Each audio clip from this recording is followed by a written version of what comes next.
My name's Ethan. I'm 32. And if you'd asked me a year ago, I'd have told you betrayal was a word that belonged to other people. Reckless people. People who didn't know how to love properly. Certainly not to me. Not to Claire. Not to us. Claire is 30. She has these green eyes that make you think of spring after a long, brutal winter. She has a laugh that turns heads in restaurants. She's the kind of woman people look at twice. Once because she's beautiful, and again because there's something just a little untouchable about her. Or so I thought. It was our 5th wedding anniversary. 5 years. They say that's when the cracks start to show if they're ever going to. But I didn't believe that. I planned the perfect evening. A reservation at the same restaurant where I proposed, the corner table by the window, the view of the river glittering under city lights. Table 12, a place stitched with our history, our memories. I still remember standing in front of the mirror, fixing my collar like an idiot, telling myself she'd love every detail. The flowers, the vintage wine, the handwritten note I slipped in her clutch before we left home. Here's to forever. When we got there, Claire looked breathtaking. Her hair curled just enough to look accidental. A silk dress the color of midnight, clinging to her like a secret. She kissed me when we walked in, but her mouth was cold. I told myself it was nothing. Maybe she was tired. Maybe work had drained her. Maybe, always maybe.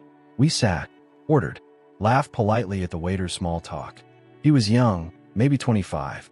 He looked at her too long when he took her order, a smirk that was gone before I could really catch it. Claire didn't look at me when he poured her wine. She looked at her phone instead, screen lighting up with a message she hid beneath her napkin. I told myself it was nothing. A text from her sister, from work, from the universe testing my trust. But deep down, something old and primal whispered, "Watch closely." And so I did. The wine arrived, rich and red. The same bottle we'd splurged on when we were just two broke dreamers trying to look expensive for a night. Claire swirled it, watching the liquid catch the candlelight. Her eyes flicked to me, then back to her glass. A smile ghosted across her lips, practiced, polite, miles away. I tried to pull her back. I leaned in, brushing my thumb across her knuckles where her ring should have gleamed brighter than the silver cutlery. She didn't pull away, but she didn't squeeze back either. Her hand felt limp, like an obligation. "So," I said, forcing cheer into my voice, 5 years. Half a decade of putting up with me. I should get you a medal. She laughed, that light, airy sound that used to make my chest warm. But up close I saw it in her eyes. That laugh was a placeholder, something to fill the silence, so she wouldn't have to answer. The waiter, his name tag said Liam, appeared again like he'd been waiting for a cue. He asked if everything was to our liking, but didn't look at me when he said it. His eyes locked on Claire. She didn't flinch. She didn't even pretend to notice the way his grin tilted, just a touch too personal. When he walked away, I reached for her phone. Half a joke, half a dare. "Let me guess, Megan again? Or are you secretly scrolling memes to survive my stories?" She snatched it back so fast her wine nearly spilled. "Ethan, please. It's just work." Her tone snapped, the kind that makes everyone at nearby tables pause, pretend not to listen. My stomach nodded. I held up my hands like a man at gunpoint. Okay. Sorry." She softened instantly, brushing invisible crumbs from her dress that didn't exist. "I'm sorry. I'm just tired. You know how it is." I nodded, though I didn't know it all. 5 years. And suddenly she felt like a stranger across the white tablecloth. A beautiful stranger wearing my ring. Outside, the rain started, soft at first, then drumming the window behind her like a warning. I watched it trace crooked paths down the glass, wondering how long the cracks had been there. Maybe they were always there. Maybe I just hadn't wanted to see them. Dinner came in courses that I barely tasted. Lamb, perfectly pink, potatoes crisp and golden, tiny greens that someone in the kitchen had probably tweezed onto the plate by hand. All of it wasted on a stomach that felt like it was clenching tighter with every forkful. Claire picked at her food, nodding at my small talk, but drifting off mid-sentence. She'd glance over my shoulder when I spoke, like she was scanning the room for an exit, or for someone. Halfway through the main course, she excused herself. "Restroom," she murmured, already standing before I could reply. She smoothed her dress, grabbed her phone off the table. I watched her walk away, the way she brushed past Liam at the kitchen door, how he leaned in just slightly, like a secret flickering between them in that half-second exchange. I blinked. Maybe I imagined it. Maybe I was just another jealous husband reading ghosts in the shadows. I sat there, staring at her half-empty glass, the smudge of her lipstick on the rim. The rain outside turned the window into a warped mirror. I caught my own reflection. This man trying to smile through the cracks in his life, holding a fork like a lifeline. Minutes passed, then 10, then 15. I checked my watch, pretending not to notice the table beside us was staring now, whispering behind wine glasses. I stood, walked to the bathroom hallway, trying to look casual, like a husband checking on his wife. Nothing more. But my heartbeat was a drum, loud enough to drown out the soft restaurant music. At the end of the hall, the door to the ladies' room stood ajar. Soft laughter drifted out, a woman's voice. Claire's. Another voice, lower, muffled. A man's. The sound of something brushing the wall. I stopped breathing, pressed my palm to the cold tile. A heartbeat. 2. Then I stepped back before I could see too much, or worse, be seen. Back at the table, my wine tasted like vinegar. My hands trembled so badly the glass nearly slipped. I stared at the hallway, waiting for her to come back, for the truth to follow behind her, like the scent of cheap cologne. When Claire returned, her hair was a little mussed, her phone clutched too tightly. She didn't meet my eyes. She just sat down, picked up her fork, and asked too brightly, "Where were we?" She asked, "Where were we?" As if nothing had happened. As if the past 15 minutes hadn't left a mark on her lipstick, hadn't left a ghost of perfume, and something sharper lingering behind her when she sat back down. I tried to smile. My mouth felt stiff, unfamiliar. I pushed my half-finished plate away and leaned in, close enough to see the tiny pulse flutter at her throat. "You were gone a while," I said, soft, careful, testing the water between us. "Everything okay?" She didn't flinch. Claire was always good at holding her mask steady. That perfect, patient wife who'd learned how to lie with her eyes wide open. She tucked a strand of hair behind her ear, the tiny diamond in her earring catching the light like a dagger. I ran into a friend. She said it like it was nothing, like the words weren't loaded with gunpowder. "Didn't think you mind." A friend. I almost laughed. In the ladies' room, she set her fork down too quickly. It clinked against her plate, a sharp sound that made the table beside us look over again. She lowered her voice. "Careful now. Ethan, not here. Please. Not here. Not now. Not tonight. Not ever." That was always the unspoken rule, wasn't it? Don't dig too deep. Don't ask questions you don't want answers to. The waiter, Liam, drifted past our table again, a little too slowly. His sleeve brushed her shoulder as he set down the dessert menus. Claire didn't move, didn't look at him, but I saw it. The tiniest flicker, the heat of something that shouldn't be there.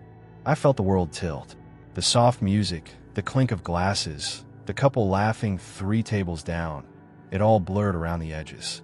All I could hear was my own heartbeat hammering in my ears. She reached for my hand. Her fingers were warm, but her touch felt wrong.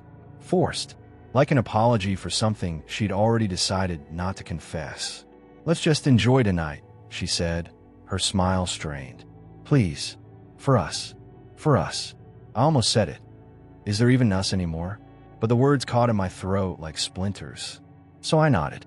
I played my part. I ordered the dessert she loved, the one we shared every year. Chocolate souffle with raspberry sauce. Sweet enough to hide the taste of betrayal that now coated every bite. And while she laughed too loudly at my weak jokes, I watched Liam disappear into the back again, and I knew, somewhere behind that kitchen door, the truth was waiting for me. The souffle arrived, steaming, rich, perfect, just like every year before. But it tasted like ash on my tongue. I watched Claire slice through it with her spoon, watched the molten chocolate spill out like a secret that couldn't stay buried. She fed me a bite, her eyes locked on mine. "Happy anniversary, love." The words landed heavy, as if they were scripted in a language she'd already forgotten how to mean. We sat there, 2 actors trapped in a scene neither of us believed in anymore. The candle flickered between us, throwing shadows across her face. Soft, beautiful, lying. She excused herself again. This time she didn't even pretend to check her phone. She dabbed at her lips with a napkin, tucked her clutch under her arm, and said, "Be right back." I didn't wait 10 seconds after she vanished down that hallway. My chair scraped the floor loud enough for a nearby couple to glance over. their eyebrows raised. I didn't care. My heart was a drum, my mind a blur of half-formed questions I didn't really want answered, but needed. I stepped into the narrow hallway behind the main dining room. The walls smelled of old paint and cheap air freshener. 2 doors, ladies and staff only. Her heels clicked once, twice, then silence. I held my breath, leaned in. Voices, low, muffled. A soft laugh. His, not mine. A whisper that made my gut twist. I pressed my palm to the bathroom door. The world on the other side felt close enough to choke me. Her perfume, the hiss of a kiss, the scrape of tile against a purse on the floor. I pulled my hand back. For a second, I almost turned away. Almost told myself to go sit down, pay the bill, take her home, and let the lie live on a little longer. But something in me snapped instead. I pushed the door open just enough to see. There they were, Claire's back against the sink, Liam's hands on her hips, his mouth buried in her neck where only my lips should have been. She gasped when she saw me. He jumped back like a kid caught stealing. The mirror caught my reflection too, wide-eyed, mouth open, a man watching his world cave in beneath fluorescent lights and cheap soap dispensers. No one spoke, not at first. The silence was a roar, louder than any scream. Then she stammered, "Ethan, it's not what it looks like." But it was exactly what it looked like, and maybe worse. I stood there frozen, one hand on the chipped bathroom door, the other clenched at my side, so tight my nails bit into my palm. Claire's voice cracked through the silence, brittle, breaking, a whisper that died before it reached me. "Ethan, I can explain." Explain. That word rattled around my skull like a joke I didn't get. Explain how my wife, my Claire, the woman who once vowed forever under a rain-soaked sky, was here in a public bathroom, pressed up against a boy with a name tag, her lipstick smudged, her dress hitched up like dignity didn't matter anymore. Liam shifted beside her, all false bravado gone. He wouldn't meet my eyes. His cheeks flushed red, hands hovering like he wasn't sure whether to fix his shirt or run. I wondered if he'd practiced this routine before, if he'd ever stopped to think about the wreckage he left behind. My chest burned with questions I didn't want answers to. How long? How many lies? How many times had she come home to my arms with his fingerprints on her skin? "Say something, Ethan," Claire pleaded. Her voice was small now, like a child caught with stolen candy. She reached for me, but I stepped back, the sting of her touch still warm on my skin though she hadn't even made contact. I wanted to scream, to rage, to throw something. Anything, just to hear it break the way my heart was breaking in slow motion. But I didn't. I stood there, ice creeping through my veins, my tongue stuck to the roof of my mouth like it refused to betray me too. Liam cleared his throat, tried to speak. "Sir, I cut him off with a look that could have carved him in half. He shrank back, his confidence collapsing like a cheap suit in the rain. "Get out," I said, voice low, flat, terrifyingly calm. "Now." He bolted. The bathroom door swung shut behind him with a hiss that felt like the punch I never threw. Claire stayed rooted to the spot. Her hands fluttered to her hair, to her dress, to the sink behind her, as if she could scrub this whole moment clean if she just tried hard enough. "Ethan, please," she started, but I raised my hand, cutting her off. The dam broke then, not with a scream, but with a question that came out raw and hollow. "How long?" She didn't answer. She couldn't. Her eyes filled with tears, and she looked down at the floor like the answer might be hiding in the grout between the tiles. The silence between us was thicker than the humid air in that cheap restaurant bathroom. I could hear the soft hum of the ventilation fan above us, the drip of a faucet that hadn't been turned tight enough. Every small sound felt like it was mocking the roar in my head. Claire pressed her palms to her cheeks like she was trying to hold her face together. The tears spilled anyway, streaking her perfect makeup. I hated that part of me wanted to reach out and wipe them away. The same part that still wanted to believe this was all a bad dream that would vanish if I closed my eyes. "How long?" I said again, my voice a rasp now, no anger, just exhaustion. The kind that settles in your bones when you realize you've been fighting a battle you already lost years ago. She swallowed, staring at the floor. "A few months," she whispered. I almost laughed. A few months. As if that made it better. As if she could round betrayal down to the nearest lie and expect me to nod and say, "Okay then. It's fine." I stepped closer, and she finally lifted her eyes to mine. There it was, the look I hadn't seen in years. The guilt, the helplessness, the truth she'd buried under fake smiles and quick excuses about working late or girls' nights that never added up. Who else knows? I asked. My hands were trembling now. I shoved them into my pockets to keep them still. Is he the first? The only? Claire flinched like I'd slapped her. She shook her head, mouth opening and closing around words she couldn't form. Her silence was louder than any confession. You didn't even pick somewhere private, I said, bitterness dripping from every word. You couldn't even wait until you got home to lie to my face. The bathroom, Claire. Really? She covered her mouth, a sob tearing loose, muffled by her palm. I never meant. Ethan, I never. Don't say you didn't mean it. I cut in. My voice cracked then, the first real fracture in my calm. You meant every second, every message, every look across this goddamn table while I sat there like a fool. I leaned against the door, sudden exhaustion dragging at my shoulders. I felt old, older than 32, older than our 5 years stacked together. What was I, Claire? I asked, softer now, almost begging. A placeholder? A safe bet? Someone you could come home to when you were done sneaking around in restaurant bathrooms? She shook her head, whispering no again and again like a prayer that wouldn't save her. I couldn't stand the smell in there anymore. The sharp tang of cheap air freshener mixing with the ghost of her perfume and his cologne. The quiet drip of water from the faucet sounded like a clock mocking me for every wasted second I hadn't seen this coming. Claire reached for me. Her fingers brushed my wrist, light as moth wings. I yanked away like her touch burned. Maybe it did. Maybe that was the worst part. That even now, part of me wanted to hold her, shake her, beg her to say it was all a lie. But it wasn't. The mirror behind her didn't lie. Neither did the flush in her cheeks or the rumpled edge of her dress she kept tugging down.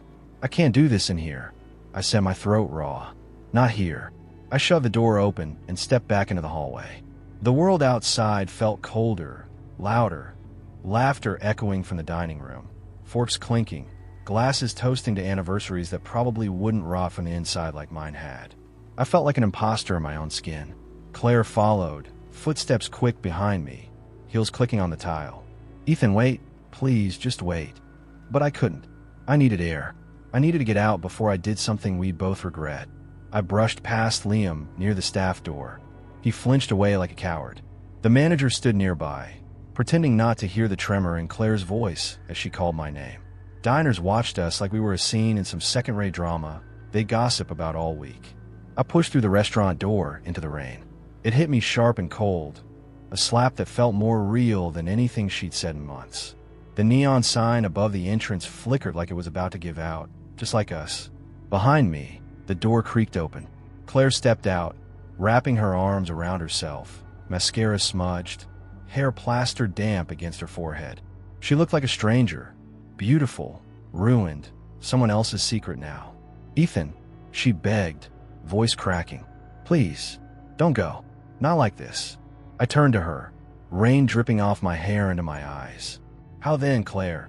I asked, my voice shaking with every word. How should I leave you? Should I kiss you goodbye? Should I thank you for tearing out my ribs in a bathroom stall?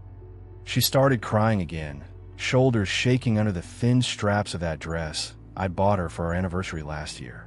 The irony cut deeper than the cold. Inside, the world kept eating, drinking, toasting. Out here, our world ended in the rain, under a dying neon sign that read welcome. I turned from her before my resolve could crack like the sky above us. The rain came harder now, hammering the sidewalk, drumming on parked cars lined along the street like silent witnesses. I could feel her eyes on my back, burning holes I knew I'd carry long after tonight. I should have kept walking, should have let her words dissolve in the rain like cheap ink. But I stopped. I don't even know why. Maybe I still needed to hear it.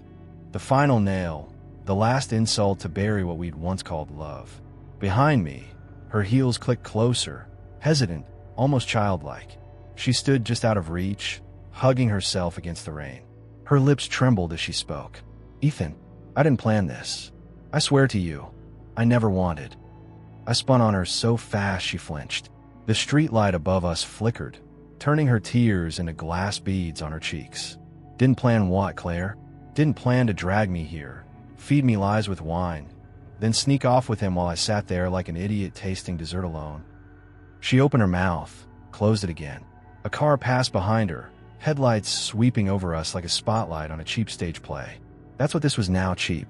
So painfully, humiliatingly cheap. Do you love him? I asked. The words tumbled out before I could swallow them. I hated myself for needing to know, like an addict reaching for one last hit of poison. Claire's eyes widened, then fell. She didn't answer at first, and that silence told me more than any confession ever could. I laughed, a hollow sound that felt foreign in my throat. God, 5 years. And this is where we ended up, me begging for scraps of truth in the rain. She stepped closer, her hand rising, but I stepped back again, shaking my head. Don't, I said. Don't touch me. Don't lie. Don't pretend you're the victim here. The door to the restaurant swung open behind her. Liam stood there in the glow, shoulders hunched, watching us with that stupid, guilty look plastered on his face. Like he was waiting to see if she'd choose him now that the mask was off. Claire followed my eyes, then turned back to me. Please, Ethan. I don't know what I'm doing. I don't know who I am anymore. A tiny, broken part of me wanted to hold her. But the bigger part, the part she'd killed in that bathroom, wanted to run until her voice was just another ghost behind me. I didn't say goodbye. I didn't look back again. I walked into the rain like a man burying his own past with every step. The city's night air hit me like a punch. Cold, sharp, unforgiving. Rain wasn't just falling anymore. It was pouring, drowning the sidewalks, turning the neon signs into smudged, bleeding halos over empty streets. Every drop was a reminder, a hammer striking the cracked foundation of what I thought my life was. I walked without direction, each step heavy, dragging behind me like chains I'd forged myself. The scent of wet asphalt mixed with the distant, faint smell of cigarette smoke and fried food from a corner diner. The kind of place couples might laugh in at midnight, making plans I'd never make again. My mind spun, caught in a tornado of memories and accusations. 5 years. 5 years of waking up to her breath beside me. 5 years of stolen mornings, half-whispered promises, that ridiculous little coffee ritual we had. The one where she'd always steal my first sip because, she said, I need your strength. Now all I felt was emptiness. A void where trust had been hollowed out by lies.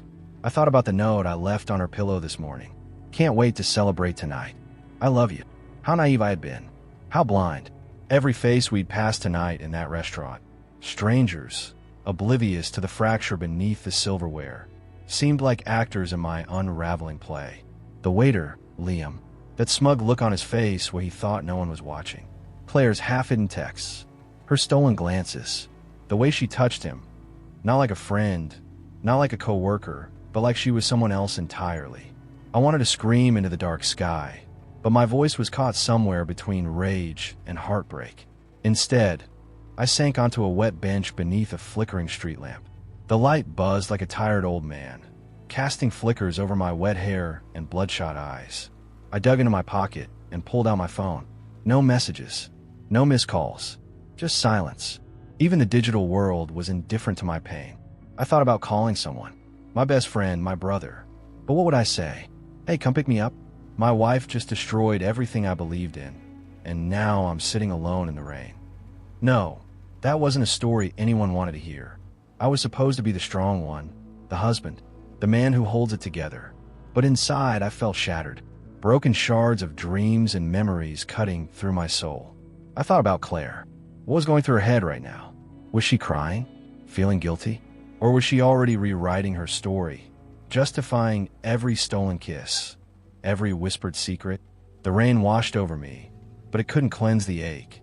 I closed my eyes and let the darkness swallow me. Because sometimes, the hardest part isn't the betrayal itself. It's the silence that follows. The empty spaces where love once lived, now echoing with everything unsaid. The rain had soaked through my jacket, plastering my shirt to my skin, but I barely noticed anymore. The cold pressed into me, numbing my limbs, while inside, the fire of betrayal burned hotter than any flame I'd ever known. I was a man unmoored, adrift in a sea of memories that once felt like anchors, but now only dragged me under. I kept replaying every moment from that evening. Every smile, Every glance, every laugh that suddenly felt like a lie wrapped in sweetness. The way Claire had looked at Liam, the way her fingers had trembled when she thought I wasn't watching. The whispered voices behind the bathroom door. The taste of chocolate souffle turning bitter on my tongue. My mind refused to give me peace. It flung me backwards to simpler times, to the beginning, the day I met Claire. She was wearing that old leather jacket, her hair wild, a cigarette dangling from her lips like she owned the world. I was 25, drunk on youth and hope. We talked all night, careless and fearless, two souls crashing into each other with reckless abandon. We swore to be different, to be honest, to be everything that love should be. But somewhere along the way, the truth had splintered. I wanted to believe in the woman who laughed at my dumb jokes, who curled up beside me in the dark, who whispered my name like a prayer. But now, I was a stranger watching my life unravel like a film I couldn't turn off. I thought about calling Claire, not to fight, not to scream, but to ask her the most terrifying question. Why? Why would she trade what we had for stolen moments in a restaurant bathroom? Why the lies? Why the years? But I didn't. Because sometimes questions have no answers, or the answers are worse than silence. The city lights blurred in the rain, casting halos on the wet pavement, transforming the world into something dreamlike and unreal. I felt like a ghost, walking through my own life, watching the pieces fall away. A couple passed by, holding hands, laughing. I envied their simplicity, their unbroken joy. I envied their chance to choose differently. I closed my eyes and breathed in deep, the cold air filling my lungs like a bitter medicine. My phone buzzed in my pocket. A message. From her. Claire. Ethan, please. Can we talk? I'm sorry. I never wanted to hurt you. The word stabbed me. A cruel echo of everything broken. I sat there, phone in hand, torn between the urge to reply and the fear of what words might come next. Because in that moment, I understood something terrible and beautiful. Love isn't enough. Sometimes love is the beginning of the pain, not the cure. And I was standing at the edge of a cliff, looking down into the unknown. The night stretched endlessly around me like a velvet curtain heavy with sorrow. Every breath I took felt like a slow exhale of a life I thought was mine, now slipping through my fingers like grains of sand. The message from Claire sat on my screen, its glow piercing the dark like a fragile beacon. Ethan, please. Can we talk? I'm sorry. I never wanted to hurt you. I stared at those words as if they were a riddle, simple, yet impossibly complex. Could I forgive the woman who had fractured my world? Could I face the truth she hid behind those carefully constructed lies? Or was I too broken to even try? My mind became a battlefield. Part of me screamed to answer, to hear her voice, to untangle the knot of pain and betrayal. Another part whispered to run, to disappear into the night, to erase the memories of laughter and love and replace them with silence and distance. I sat there on a cold bench, rain soaking through my clothes, clutching my phone like a lifeline. The city around me faded into a blur of muted colors and distant sounds. A world still alive, still moving, indifferent to the ruins of my heart. Flashing back, I remembered the small moments, the way Claire used to watch me while I talked about my dreams, the quiet mornings where we sipped coffee in comfortable silence, the way her hand fit perfectly in mine. Those memories felt like shards of glass now, beautiful but sharp enough to cut. I thought about calling her, hearing the tremble in her voice, the weight of regret. But what would I say? Why? Why did you betray us? Or can we fix this? Could anything undo the years of secrets and stolen kisses? The streetlights flickered overhead, casting long shadows on the wet pavement. My phone buzzed again, this time a missed call. From her. I didn't answer. Instead, I stood, the ache in my chest heavy but somehow lighter with movement. I started walking, letting the rain wash over me, letting the cold seep in my bones. Maybe it was punishment. Maybe it was a beginning. My thoughts twisted in endless spirals. Is love enough? Is truth enough? Can a man rebuild himself after his world has been shattered? Or was I destined to carry this pain, this scar, like a secret brand? Forever? The city's noise grew distant as I moved, leaving behind the ghosts of our love and the shattered pieces of a life we once dreamed of building together. And in that dark, rain-soaked night, I realized Sometimes the hardest part isn't the fall, it's the choice to rise again. The night was endless, a vast ocean of shadows and rain that soaked through my clothes and seeped into my bones. Every step I took felt like wading deeper into the unknown, a place where the past and future collided, where love and betrayal tangled into one unbearable knot. Claire's message haunted me like a ghost that wouldn't rest. "Ethan, please, can we talk? I'm sorry. I never wanted to hurt you." Those words replayed over and over, a fragile echo in the dark chambers of my heart. The weight of them was crushing, a mix of hope and despair, forgiveness dangling just out of reach. I wandered through the city, the neon lights flickering above like distant stars, casting distorted reflections on puddles below. The streets were alive with laughter and music, but to me, everything felt muted, like I was watching life through a fog glass, disconnected and distant. Memories clawed at me relentlessly. I saw her smile on our wedding day, radiant and full of promise. I heard the quiet, "I love you," whispered beneath the stars on a summer night. I felt the warmth of her hand in mine, the steady pulse of a future we once believed was ours.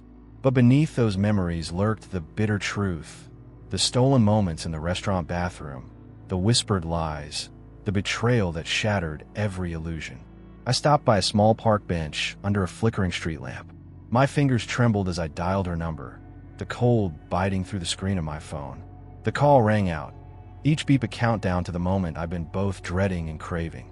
When she answered, her voice was barely above a whisper, fragile and raw. "Ethan." "Claire," I said, my voice thick with emotion. "We need to talk. Really talk." She agreed, and we chose a quiet cafe, far from prying eyes and judgment. The anticipation twisted in my gut as I waited, heart pounding like a drum in a silent room. When she arrived, the world seemed to hold its breath. Claire looked different. No makeup, hair pulled back, eyes rimmed red. She sat across from me, hands clasped tightly, as if trying to hold herself together. We didn't speak for a long moment. The weight of everything unsaid pressed down on us, suffocating and heavy. Then I began, voice low but steady. "Why, Claire? Why did you do it? Why did you betray us?" Her eyes filled with tears, and she reached across the table, trembling. "I'm so sorry, Ethan. I was lost. I made terrible choices. I never stopped loving you, but I was scared. I felt invisible, alone." The confession sliced through me, raw, messy, human. It wasn't the answer I wanted, but it was the truth. The brutal, painful truth. As the rain continued to fall outside, we sat there, two broken souls grappling with a love that had been tested, torn, and now trembling on the edge of forgiveness. The cafe was a quiet refuge from the storm outside, but inside, the air felt heavy, thick with unsaid words and shattered dreams. The flickering candle on our table cast a trembling light, reflecting in Claire's teary eyes and the weariness etched into her face. Across from her, I sat, barely recognizing the woman who had once been my everything. Her apology hung between us, fragile as glass. I was lost. I made terrible choices. I never stopped loving you, but I was scared. I felt invisible, alone. Her voice was raw, the vulnerability in it piercing through the walls I'd built around my heart. For a moment, all I could do was stare at the woman who'd broken me, who still held pieces of me within her. I want to believe her, to reach across the table and reclaim the love we once shared. But the jagged edges of betrayal cut deep, threatening to bleed us both dry. The memories of those 5 years, the laughter, the late-night talks, the promises whispered under starlit skies, clashed violently with the reality I'd uncovered. I saw her hands, once warm and steady in mine, now trembling with guilt. I saw the tears fall like rain, mirroring the storm that raged inside me. "Why didn't you come to me?" I asked, voice barely above a whisper. "Why did you hide it? Why all the lies?" She swallowed hard, looking away. "I was scared you'd hate me, that you'd leave, that everything we built would crumble. I didn't want to lose you, even as I was losing myself." Her confession was a bitter pill, the kind that sticks in your throat long after the words have faded. The fear, the regret, the brokenness, it was all laid bare, raw and unfiltered. I felt anger surge, hot and wild. You didn't just lose yourself, Claire. You lost us. You shattered the trust that held everything together. Her eyes met mine, pleading for something, forgiveness, understanding, maybe even redemption. But I wasn't sure if I could give it. Not yet. The silence between us stretched, heavy and suffocating. Outside, the rain softened to a gentle drizzle, a faint reminder that even the fiercest storms eventually calm. I took a deep breath, trying to steady the chaos inside.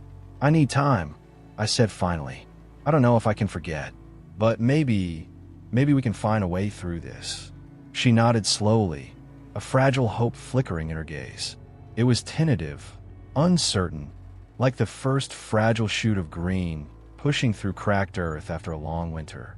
As we sat there, two broken people bound by love and betrayal, I realized that healing would be neither quick nor easy. It would demand everything we had: honesty, courage, and the willingness to face the darkest parts of ourselves. The road ahead was uncertain, shadowed by pain and doubt. But beneath it all, a small ember of something still burned, a fragile possibility that maybe, just maybe, love could find a way back from the edge. The next morning dawned gray and heavy, the world outside still dripping with the remnants of last night's rain. I sat by the window, the pale light filtering through translucent curtains, casting soft shadows on the kitchen table where Claire's untouched coffee sat cooling. The quiet was thick, almost suffocating, as if the silence itself carried the weight of everything we'd uncovered. Claire moved around the kitchen like a ghost, careful, tentative, her movements almost rehearsed. She avoided my eyes, and I felt the invisible walls between us stretch tighter, the fragile truce we'd struck still trembling beneath the surface. We were two strangers bound by memories and regret, trying to navigate a minefield of emotions that shifted with every glance, every breath. The night before had left me raw, exposed, my heart bruised but still beating, painfully, unevenly. I knew forgiveness wouldn't come easy, if at all. The betrayal had carved deep trenches in the foundation of our life, and I was terrified those wounds might never fully close. I poured a cup of coffee, the bitter aroma filling the room. Claire finally spoke, voice quiet, almost hesitant. "Ethan, I want to try. I want to fix this. Fix us. But I don't know where to start." Her words echo my own fears. How do you rebuild something so fragile after it's been shattered? How do you trust again when every memory is tainted with doubt? We agreed to be honest, to lay everything on the table, no matter how painful, to attend counseling, to confront the ghosts of the past. But even as we spoke these promises, I could feel the tension beneath them, the unspoken fears that maybe, just maybe, this was a bandage stretched too thin over a wound too deep. Flashbacks haunted me, moments of doubt I'd ignored, subtle signs I'd brushed aside like shadows. The late nights, the sudden calls she'd taken in whispers, the fleeting glances that never quite reached my eyes. Had I been blind, or had I chosen not to see? Claire's presence was both comfort and torment. I wanted to reach for her, to hold her close, and pretend we could go back to before the lies. But every touch reminded me of the secret places where our love had fractured. Days passed in a haze of awkward silences and tentative conversations. We stumbled through the routines of everyday life, haunted by the unspoken question, can we ever be whole again? One evening, as the sun dipped below the horizon, painting the sky in bruised shades of purple and gold, Claire sat beside me on the couch. Her hand found mine, fingers trembling but determined. "I'm sorry for everything," she whispered, tears glistening. "I know sorry isn't enough, but I'm here. I'm not giving up." I squeezed her hand, feeling the fragile pulse of hope flicker between us. The path ahead was uncertain, shadowed by the past, but for the first time in a long time, maybe it wasn't impossible. Because love, even broken, still had the power to heal, if we were brave enough to face the darkness together. The weeks that followed were a whirlwind of emotions, each day peeling back layers neither of us was ready to confront. The counseling sessions were grueling, forced honesty in a room thick with tension and unspoken blame. Sitting across from a stranger who saw through our carefully constructed facades was both terrifying and strangely liberating. Every revelation was a raw wound reopened, every silence a battle fought in the shadows. Claire and I clung to each other in moments of quiet vulnerability, but those moments were rare and fleeting. Most days felt like walking on shards of glass. Every word, every glance, every touch risking reopening old wounds. I found myself haunted by memories I hadn't dared to acknowledge before. The way Claire's phone would buzz late at night, her hurried whispers into the receiver, the sudden cancellations of plans with no explanation, the nights when she returned home with tired eyes and a forced smile. One evening, after a particularly draining session, Claire and I sat in our dimly lit living room, the silence stretching between us like a chasm. She looked at me with those tired eyes and confessed, "I still see him, Ethan. Not physically, but in my mind, every time I close my eyes, every moment I regret." The admission hit me harder than I expected. Jealousy, pain, and confusion swirled inside me, making it hard to breathe. "Do you still love him?" The question slipped out, raw and trembling. She shook her head quickly, tears spilling down her cheeks. "No, it was never about love. It was about fear. Fear of losing myself, of feeling invisible. I was drowning, and I made the worst mistake of my life." Her honesty was a double-edged sword. It cut through the fog, but left me bleeding. I wanted to believe her, to believe we could heal, but the shadows of the past clung stubbornly, refusing to be chased away. As days turned into nights, we fought to reclaim the fragments of trust that remained. Small gestures became our lifeline. A shared cup of coffee in the morning, a touch on the arm during a quiet moment, a whispered apology when words failed. But the scars were deep. Every argument threatened to unravel the fragile fabric we were weaving. Every doubt a storm ready to break. One afternoon, as I watched Claire fold laundry, the weight of it all settled on me. Could love really survive this? Could two broken people rebuild a life from the ruins of betrayal? I reached out, pulling her into an embrace. She clung to me, her tears soaking into my shirt. In that moment, amidst the pain and uncertainty, I realized that healing wasn't about forgetting or pretending. It was about choosing each other, day after day, despite everything. The road ahead was long, winding, and fraught with danger. But as long as we held on, maybe there was hope yet. The fragile peace we'd fought so hard to build was a thin veneer over a churning sea of doubt and unresolved pain. Each day felt like a tightrope walk, balancing between hope and despair, trust and suspicion. The shadows of Claire's betrayal didn't just linger. They grew heavier, casting long fingers over every quiet moment we shared. Our counseling sessions became battlegrounds where the ghosts of the past refused to stay buried. Every confrontation dredged up old wounds that bled anew. I learned things I hadn't known, not just about Claire's betrayal, but about my own failings. The moments I'd been distant, distracted, unknowingly pushing her into loneliness. The silences I'd filled with work, the late nights I'd spent elsewhere. But the hardest truth was that even as we tried to heal, the temptation to unravel lingered, like a siren's call in the dead of night. One evening, as I returned home early from work, I caught Claire texting someone, quick, furtive glances at her phone, her smile a secret I wasn't invited to share. My heart slammed against my ribs like a warning bell. When I asked who it was, her eyes flickered with hesitation. "It's just a friend," she said, but the words felt hollow, like the thin ice beneath my feet. I wanted to trust her, to believe that the woman sitting across from me was different from the one I'd confronted weeks ago. But fear gnawed at me, twisting my thoughts into knots. The nights grew restless. I'd wake up, heart pounding, imagining the worst, that maybe this was a cycle, that the wounds would never heal. I found myself watching Claire more closely, reading between the lines of her texts, searching for signs of betrayal lurking in the spaces between words. One night, I confronted her. The conversation spiraled into accusations and tears, voices raised in a symphony of pain. She denied everything, her pleas raw and desperate. But the damage was done. Trust fractured again, maybe beyond repair. Days later, Claire vanished for hours without explanation. When she returned, the tension was palpable, unspoken but undeniable. I felt like a stranger in my own home, caught in a web of lies and half-truths. Yet, despite it all, we clung to the remnants of love, the shared memories, the promises whispered in quieter moments, the flicker of hope that maybe, somehow, this storm would pass. But storms have a way of breaking even the strongest branches. The question that haunted me was no longer can we heal, but will we survive the next storm?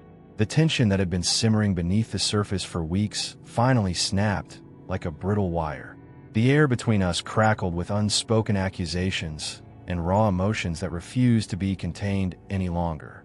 I could no longer pretend that the fragile thread holding us together was strong enough to bear the weight of the secrets and lies that had piled up like a storm cloud ready to burst. It was late evening when I found Claire standing by the window, staring out at the city lights with a look I couldn't decipher. Sorrow, guilt, maybe a quiet resignation. The silence in the room was deafening. I swallowed the lump in my throat and broke it, voice low but trembling with years of pain and confusion. Claire, we can't keep doing this. The lies, the doubts, the betrayals. It's tearing us apart. She turned slowly, her eyes glossy with tears. I know, she whispered, and I'm sorry, more than you could ever understand. I stepped closer, the flood of emotions crashing over me. Anger, heartbreak, love, desperation. Why did it take so long to tell me? 5 years. 5 years of lies, secrets behind my back. How do I even begin to forgive that? Her shoulders sagged, the weight of years pressing down on her. I was scared, Ethan. Scared to lose you. Scared of what the truth would do to us. I thought I could fix it, but I only made it worse. The room seemed to shrink around us as I fought to hold back the tears. I wanted to scream, to shout, to break something. But instead, I found myself asking the hardest question of all. Do you still love me? Her answer was a breath, a fragile hope in the darkness. I do. I always have. For a moment, the past and present collided. Memories of laughter, tenderness, shared dreams flashing through my mind. But the scars ran deep. Love alone couldn't erase the pain. It couldn't mend the broken trust or heal the wounds carved into our hearts. We spent the night talking, truly talking, peeling back layers of hurt and fear, laying bare our souls in the fragile light of honesty. We cried, we argued, we held each other through the storm of emotions that threatened to engulf us. By dawn, the storm had passed, leaving a quiet calm in its wake. We didn't know what the future held, whether we would walk forward together or apart. But in that fragile morning light, we found something precious, a chance to begin again. Because sometimes, love isn't about perfection. It's about the courage to face the darkness, to embrace the pain, and to choose each other, flaws, scars, and all. Thank you for watching this raw, untold story of love, betrayal, and hope. If you want more deeply emotional, cinematic stories like this, don't forget to subscribe and turn on notifications. Your support means everything.